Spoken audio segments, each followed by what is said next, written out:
रात के 12 साढ़े 12 बज रहे थे। अचानक कुछ दरवाज़ा खटखटाता है, ठक ठक। तो जब मैं उठकर बाहर निकला और देखा तो भाई एक साथ 6 से 7 AKM लेकर पुलिस वाले खड़े मेरे सामने। मेरी तो अंदर से फट गई पूरी।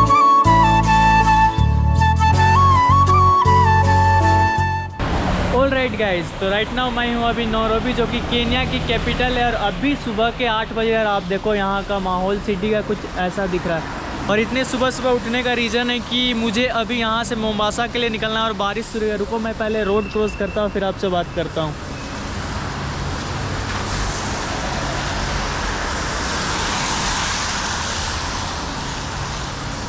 तो देखो भाई सामने ऑल्टो जा रहा है। तो भाई हुआ ये कि बारिश शुरू हो गई है और पीछे जो आपको दिख रहा है बैंक वो KCB बैंक है। लेकिन अगर आप केन्या में हो तो आप जो यहाँ का कॉमर्शियल बैंक है ना उसी से पैसे निकालो, क्योंकि वो एक्स्ट्रा चार्ज कुछ भी नहीं काटता। लेकिन भाई KCB बैंक के जितना भी आप ट्रांजेक्शन करोगे तो $4 का चार्ज काटता है। और सुबह सुबह मेरा अभी निकलने का रीज़न बहुत सारा भाई, क्योंकि मेरे साथ जो पीछे 24 घंटे में हुआ है ना भाई, वो कतई बहुत ही खतरनाक सीन हुआ। दोबारा बारिश ना शुरू है, इसलिए मैं फटाफट रूम जाता हूँ, क्योंकि मेरी बस 8 बजे की और 7:15 टाइम हो रहा है और मुझे बस स्टैंड भी पहुँचना है। तो मिलते हैं बस स्टैंड में।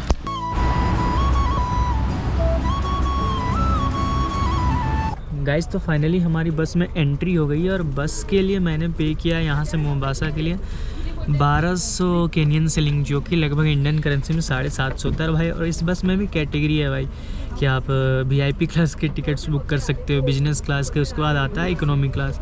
तो भाई जैसे एरोप्लेन में होता है वैसे ही, तो फिर एक ही जर्नी के लिए भाई क्यों एक्स्ट्रा पैसा देना। हम लोग ही है इकोनॉमी क्लास वाले और ये इकोनॉमी सीट्स कुछ ऐसे देते हैं, इंक्लाइन भी हो जाता है भाई। अब बगल में यहाँ पर देखो चार्जिंग पोर्ट्स भी दिया हुआ है। और आज का मेरा नाश्ता होने वाला है भाई 2 बिस्किट, एक ओरियो है जो कि इंडिया का प्रोडक्ट मिल जाता है भाई। आपको अगर बताऊँ तो यहाँ पर इंडिया का सारा प्रोडक्ट मिल जाता है भाई। टाटा हैरियर मैंने गाड़ी देखा, फॉर्च्यूनर, अल्टो, हर एक चीज़ मिल जाता है। लगता ही नहीं कि इंडिया के बाहर।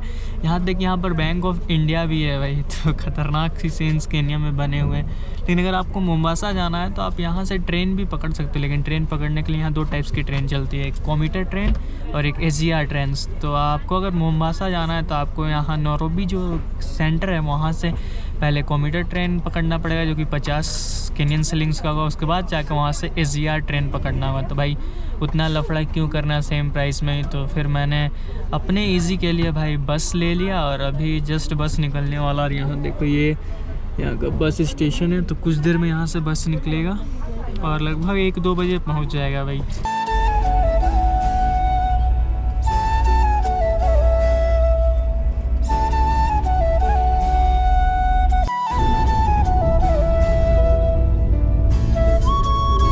तो गाइज़ हम लोग की बस समवेयर कहीं पर बीच में रुका था भाई और मैं पूरा सो गया था। तभी मैंने आपने देखा कि मसाला चिप्स और माउंटेन ड्यू पिया भाई, जिसके लिए लगभग 200 रुपये दिए हैं। तो भाई थोड़ा सा महंगा नहीं, क्या कर सकते। और ये जो बस आपको दिख रहा है ना, यही बस है जिससे हम सफ़र कर रहे हैं, ये वाला सामने वाला।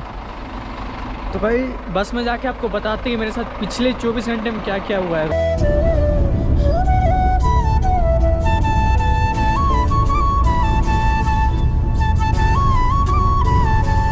तो गाइज़ फाइनली मैं मोम्बासा पहुंच गया। और भाई जो मोम्बासा पहुंचने के बाद जो हुआ है ना भाई, पहला बात तो रूम्स कहीं सस्ते मिलते नहीं है भाई। तो रूम की तलाश में भाई लगभग आधे से 1 घंटे भटकने के बाद भाई मैंने अपना रूम का जुगाड़ लगाया भाई। देखो ये है रूम भाई।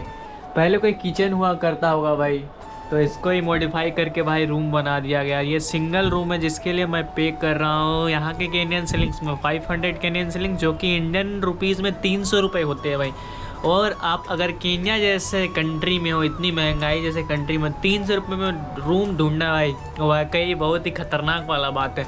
और मैं आपको बताता हूँ मेरे साथ पिछले जो भाई 24 घंटों में यहाँ पहुँचने से पहले इथोपिया बॉर्डर से लेकर केन्या नैरोबी कैपिटल जो है वहाँ पहुँचने तक क्या क्या हुआ, मैं आपको सारा कुछ डिटेल में बताता हूँ भाई। तो हुआ ये कि आपने पिछले वीडियो में देखा कि मैं मोयाले जो कि बॉर्डर है इथोपिया और तंजानिया के बीच का, तो मैं वहाँ पहुँच गया था। शाम के 8 साढ़े 8 बज गए थे रात के। तो भाई मैं 3 बंदों के साथ ट्रैवल कर रहा था, क्योंकि इथोपिया में है सो इंग्लिश बहुत कम कोई बोलते, तो उनके साथ ट्रैवल कर रहा था। जब मैं मोयाले पहुंचा तो एक रैंडम होटल में हम जाकर सबके सब एक साथ है सो चेक इन कर लेते हैं। तो भाई चेकिंग किया, रूम वूम ले लिया। तो उस लेडीज़ को क्या लगा कि भाई हम लोग क्रिमिनल है और साथ में आए हुए हैं और सुबह से केन्या जा रहे वगैरह वगैरह, क्या सोच लिया उसने। तो उसने पुलिस को कॉल कर दिया। तो रात के 12 साढ़े 12 बज रहे थे, मैं आराम से सो रहा हूँ तो अचानक कुछ दरवाज़ा खटखटाता है, ठक ठक। तो मेरी नींद नहीं खुली, तो फिर से दोबारा किसी ने कस कर ठक ठकाया, ठक ठक ठक ठक ठक लाइक दिस। तो फिर मेरी नींद खुली। तो जब मैं उठकर बाहर निकला और देखा तो भाई एक साथ 6 से 7 AKM लेकर पुलिस वाले खड़े मेरे सामने। मेरी तो अंदर से फट गई पूरी कि भाई हुआ क्या और ये क्या। तो फिर वो लोग अंदर आए और फिर रूम वूम चेक करने लगे। फिर मेरे को मेरा पासपोर्ट दिखाने का बोला, तो मैंने पासपोर्ट दिखाया। फिर सब कुछ हुआ। फिर सारा बैग खाली करवाया, सब कुछ चेक वेक किया। उस बाद फिर उसने बोला you are not a tourist. तो मैं बोल रहा भाई मैं टूरिस्ट ही हूँ, आप मेरा पासपोर्ट वगैरह देख लो। तो फिर उसने गुड नाइट बोल के चला गया। फिर 10 से 15 मिनट हुआ, फिर से वापस आया पुलिस वाला। फिर बोलता है कि चलो पुलिस स्टेशन चलो, now come come come like this. तो मैं बोल रहा क्यों जा। फिर मैंने पूछा what is the reason why I go with you to the police station. तो बोल रहा है कि कुछ नहीं, तुमने भाई कोई रीज़न ही नहीं बता रहा, बस बोल रहा है कम कम कम। उस बाद फिर है सो जो और 3 बंदों को उन्होंने पकड़ा था, तो उससे मैंने पूछा बाद में जाते वक्त रास्ते में कि भाई रीज़न क्या था। तो वो बता रहा है भाई रीज़न कुछ नहीं है, उनको लग रहा है कि हम तुम्हारे गाइड हैं और तुम टूरिस्ट हो और हमसे पैसा लेना चाहते। तो बोला मैंने भाई अगर पैसे ही चाहिए तो वहाँ पर ही होटल में ही मांग लेते, अब तो मैं पैसे देने वाला नहीं हूँ। फिर रास्ते में आते आते बोल रहे भाई $70 दो। बोल रहा भाई $70 किस चीज़ की, मैं एक टूरिस्ट हूँ, अगर बॉर्डर में रुक गया तो मैंने कोई जूम तो नहीं किया, मैं तो नहीं देने वाला $70 कोई भी हाल में। तो वो लोगों ने मुझे पुलिस स्टेशन ले गया हम सबको। फिर वहाँ गया, सारा कुछ जमा करवाया, कितना पैसा है लिखा, मोबाइल, पर्स, ATM, मेरे मेरा सारा का सारा सामान पहले उन्होंने जमा किया। फिर ऐसो बेल्ट खुलवाया भाई, बेल्ट खुलवाया और मेरे बेल्ट पता ही है मेरा पैंट ढीला होता था, पकड़ पकड़ के फिर से जेल के अंदर डाल दिया। भाई फर्स्ट टाइम लाइफ में हम किसी जेल में हैं भाई, रात जेल में बिताए फर्स्ट टाइम। यकीन नहीं करोगे लेकिन पहली रात, उस रात मैंने क्या क्या फेल किया मुझे खुद नहीं पता भाई। तो फिर जेल के अंदर गया, वहाँ पर थे भाई खतरनाक केन्या के क्रिमिनल। जैसे मैंने उन्हें बताया मैं इंडियन यूट्यूबर हूँ, तो भाई उन लोगों ने यूट्यूब को टिकटॉक समझ के पूरा मस्ती कर रहा है भाई, पूरा डांस वांस करके दिखा रहा है मेरे को। फिर एक है सो बोल रहा है भाई कोई बात नहीं, मैं तुम्हें सुबह जेल तोड़ कर लेके भाग जाऊँगा भाई, टेंशन नहीं लो। और ऊपर से इधर साला मेरे को नींद नहीं आ रहा है, टेंशन लग रहा है कि भाई जेल में डाल दिया अब क्या होगा, क्योंकि सारा कॉन्टैक्ट वगैरह सब कुछ टूट गया, फ़ोन वोन सब रख लिया, अगर छोड़ेगा नहीं तो क्या होगा भाई। तो रात को फिर किसी तरह ऐसो टेंशन में आ गए, फिर किसी तरह सोए। तो भाई रात को कुछ नहीं दिया भाई, ठंड लग रहा था जेल में, समझ ही रहे हो ठंड लग रहा था। सुबह सुबह उठे तो भाई कस के टॉयलेट लगा हुआ है, लेकिन कर भी नहीं सकते गेट लो के। तो फिर 8 बजे लगभग वो पुलिस वाला आया और फिर जाके सो हम लोग का गेट खोला। पहले टॉयलेट गए भाई फटाफट। तो वहाँ से वापस आया, उसके बाद फिर हम टॉक करने का शुरू कर दिया भाई, जो भी बाहर में पुलिस वाला था, लेकिन वो लोग को आता नहीं था इंग्लिश, और इथोपिया की लैंग्वेज अम्हारिक। तो भाई अम्हारिक में तो हमको नहीं आता, वो लोग इंग्लिश नहीं आता। तो फिर थोड़ा बहुत समझाए। तो फिर जो वहाँ के मेन था जो पुलिस अफसर, फिर उसने मुझे बुलाया, फिर से पूछताछ सारा कुछ किया, फिर से पैसा मांगने लगा। तो हम बोले भाई पैसा मेरे पास नहीं है, हम नहीं दे सकते, क्योंकि तुमने मुझे 1 रात जेल में रखा भाई, लाइफ में पहली बार मैं जेल में था भाई।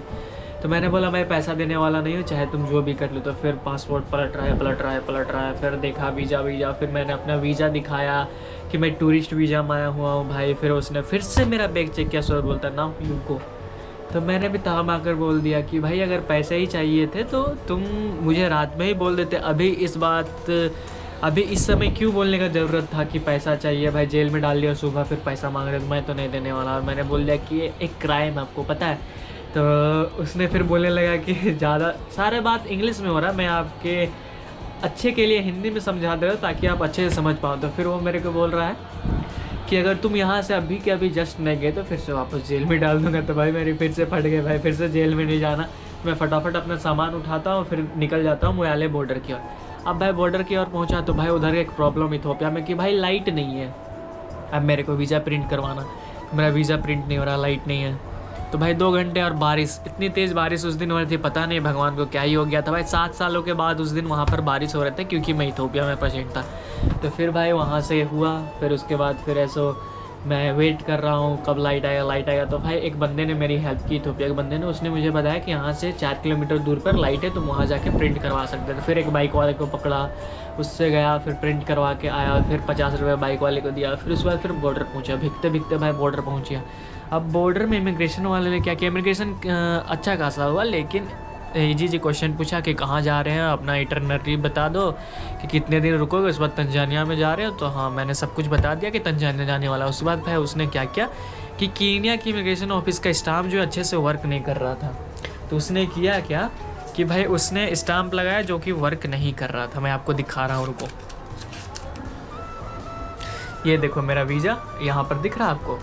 18 मार्च को मैंने एंट्री लिया, और भाई उस दिन उसने किया क्या कि उसने पेन से लिख दिया। तो भाई मैं मोयाले इस साइड आ गया, केनिया पे बस लिया। और भाई अगर केनिया और इथोपिया में अगर अफ्रीकन कंट्री में किसी से थोड़ा सा भी हेल्प मांग लो ना भाई, तो पैसे चाहिए उनके बदले में। मैंने बस स्टॉप में एक बंदे से पूछा कि भाई वॉशरूम किधर होगा, भाई ले तो गया वॉशरूम, उसके बाद बोलता है इंडियन करेंसी में 150 रुपये। तो मैंने बोला भाई मुँहने के लिए 150 रुपये कैसे दूँ भाई। तो फिर उसने किसी तरह भाई 20 रुपये 30 रुपये मुझे देने पड़े भाई लास्ट में, तब जाके उसने पीछा छोड़ा। तो ये सब प्रॉब्लम्स हैं अफ्रीका में। फिर उसके बाद फिर क्या हुआ, बस का टिकट बुक कराया 1900 रुपये में नैरोबी के लिए। अब बस का टिकट बुक कराने के बाद भाई मैं वेट कर रहा हूँ, शाम को बस थी, रात भर की बस थी, तो शाम को फिर से बस में बैठा। अब बस में बैठने के बाद भाई बहुत ज़्यादा पुलिस चेकिंग थी, इतनी ज़्यादा ना बता नहीं सकते। आप अभी स्क्रीन में दिख रहा होगा कैसे रात को पुलिस चेकिंग होता है। तो भाई एक पुलिस चेकिंग में पहुँचा, तो उसने मेरा पासपोर्ट देखा, भाई बोल रहा तुमने खुद से एडिट किया, क्योंकि वो पेन से था। अगर कोई भी बोलेगा भाई, तो मैंने देखा उस वक्त, गौर किया भाई ये पेन से किया हुआ। फिर मैंने बोला भाई इमिग्रेशन वाले ने किया है, मैंने नहीं किया। मैंने उसे अपना एग्ज़िट स्टाम्प इथोपिया का भी दिखाया। तो फिर वो बोल रहा है कि तुमको इजी पास चाहिए या फास्ट पास चाहिए, यानी तुमको यहाँ पर रुकना है या तो जाना है। तो भाई फिर उसने पैसे मांगने लगा। तो फिर वहाँ पर मैंने लगभग भाई 1500 रुपये इंडियन करेंसी में निकाल के देने पड़े भाई, एकदम देने पड़े। फिर मैंने पैसे दिया, फिर बस में बैठा। फिर यही रात भर सोच रहा भाई इतना सारा पुलिस चेकिंग, बस किसी तरह नैरोबी पहुंच जाऊँ। अब भाई इतना हुआ, नैरोबी पहुंचा, रूम में चेकिंग वेकिंग किया। अब पता चल रहा आज भाई नैरोबी में कॉन्फ्लिक्ट चल रहा है। और कॉन्फ्लिक्ट का रीज़न है कि भाई यहाँ पर जो गवर्नमेंट है उसने यहाँ पर रहन सहन सब कुछ बहुत महंगा कर रखा है। तो लोग रास्ते पे उतर आए हैं, पत्थर वत्थल बरसा रहे, तो पूरा नैरोबी आज बंद है। तो मेरी भाई फिर से फटी भाई कि क्या हो रहा है मेरे साथ लाइफ में। एक तो पहले जेल में एक रात लाइफ में पहली बार जेल में बिता चुका हूँ, दूसरा है सो पुलिस को घूस देना पड़ा बार, तीसरा कि भाई जहाँ पर आया थोड़ा सेफ फील कर रहे हैं, वहाँ पर कॉन्फ्लिक्ट चल रहा है, बाहर नहीं जा सकता, कुछ नहीं कर सकता। तो भाई फिर वहाँ से मैंने फटाफट भाई उसी दिन जाकर बस स्टैंड पर भाई बुक करवाया टिकट, और भाई मोम्बासा के लिए अगली सुबह मोम्बासा के लिए निकल गया। भाई अभी फ़िलहाल मैं मोम्बासा में हूँ। तो अभी मैं जस्ट रूम में चेकिंग किया, ये मेरा रूम है, और अभी जस्ट मैं बाहर जाने वाला हूँ, क्योंकि मोम्बासा का थोड़ा एक्सप्लोर करूँगा और आपको दिखाऊंगा कि मोम्बासा कैसा है। तो भाई ये होता है भाई एक असली ट्रैवलर की ज़िंदगी। भाई आप लोगों को जैसा दिखता है वैसा होता नहीं है, लेकिन आप लोग क्या करते हो भाई, बस देखते हो लेकिन लाइक शेयर सब्सक्राइब नहीं करते भाई। तो ये हमारी ज़िंदगी है भाई, ईजी नहीं होता। तो भाई ये था मेरा एक्सपीरियंस। तो आपको मेरा एक्सपीरियंस अच्छा लगा हो, ऑब्वियस सी बात है, आपको स्टोरी सुनना तो अच्छा लगता है। बट जो मेरे साथ हुआ भाई वो और किसी के साथ होता तो समझ नहीं आ रहा क्या कर पाता। आई होप आपको ये वीडियो पसंद आया हो, और अगर पसंद आया हो तो please make sure to like share and subscribe, और कमेंट करना ना भूले कि आपको भाई अगर ऐसे किसी अनजान देश में और आपको जेल में डाल दिया जाए और सारा सामान रख दिया जाए तो आप क्या करोगे, आपके थिंकिंग क्या होगी। तो कमेंट बिलो और मेरे को बताओ कि आप क्या करते हैं और मैंने जो किया वो सही किया कि नहीं। तो मिलता है किसी और वीडियो में, तब तक के लिए keep enjoying your life, bye bye.